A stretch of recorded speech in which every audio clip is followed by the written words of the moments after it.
জয় সাইরাম। সাই তুমি অদ্ভুত এই চ্যানেল থেকে আমি রূপালী বলছি। প্রথমে আমার বড় বাবার কাছে, মন্দিরের বড় বাবার কাছে শতকোটি প্রণাম। বাবা গো, সবাইকে তুমি ভালো রাখবে, কাউকে কখনো কোনো কষ্ট হতে দেবে না। ওরা অনেক সুন্দরভাবে বাবাকে অভিষেক করিয়েছে এবং আপনারা দেখুন বাবাকে এখন মোছা হচ্ছে, বাবার শরীর ওরা মুছছে টাইল দিয়ে। এবং ভক্তি ভাব এই দুইটা জিনিস সবসময় নিজের কাছে রাখবেন। বাবার কাছে যাই করুন সবসময় ভক্তি নিয়ে করুন, সেই ভক্তিতেই শক্তি পাবেন আপনি। যাই হোক, বাবার অভিষেক দেখা অনেক পুণ্য।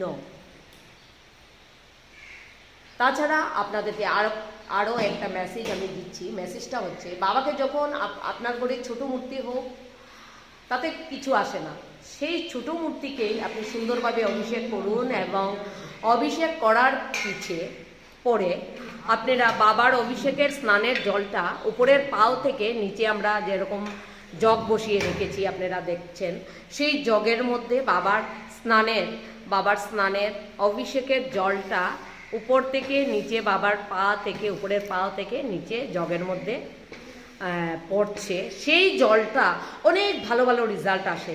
কি রেজাল্ট আসে আপনাদেরকে আমি বলছি। অনেক সময় শরীরের ব্যথা, মাথায় ব্যথা, বুকে ব্যথা, যখনই আপনাদের সাধারণত আপনারা দেখবেন রাত্রিতেই বেশি হয় অসুখ বিসুখের প্রবলেমগুলো আসে। তো সেই সময় আপনারা অভিষেকের জল নিয়ে, বুকের মধ্যে ব্যথা করছে সেখানে একটু অভিষেকের জল আপনারা লাগিয়ে দিন। মাথাতে ব্যথা করছে সেখানেও অভিষেকের জল নিয়ে মাথার মধ্যে একটু লাগিয়ে দিন এবং বাবাকে স্মরণ করুন। আপনারা দেখবেন সেই ব্যথা ধীরে ধীরে কমে যাবে। বা একটা শুভ কাজে যাচ্ছেন, অভিষেকের জলটা নিয়ে একটু মাথায় লাগিয়ে, বুকে লাগিয়ে আপনি সেই শুভ কাজে যান। এবং আরও অনেক তো অভিষেকের জলটা কি করবেন, আরও অনেক কাজ আসে। যেরকম আপনাদেরকে বলছি, অভিষেকের জলটা আপনারা যখন বাবাকে স্নান করিয়ে বৃহস্পতিবার নেবেন, প্রত্যেকটা দিন দুই টাইম আপনারা 2 চামচ জল খাওয়ার চেষ্টা করুন। সকালে 2 চামচ, বিকেলে 2 চামচ, অনেক ভালো রেজাল্ট পাবেন। যাই হোক, তো নিজেদের ঘরে সুন্দরভাবে বাবাকে অভিষেক করান আর মনের মধ্যে সেই ভক্তিটা নিয়ে করবেন, অনেক শান্তি পাবেন, অনেক ভালো লাগবে। আপনারা নিজেরা দেখবেন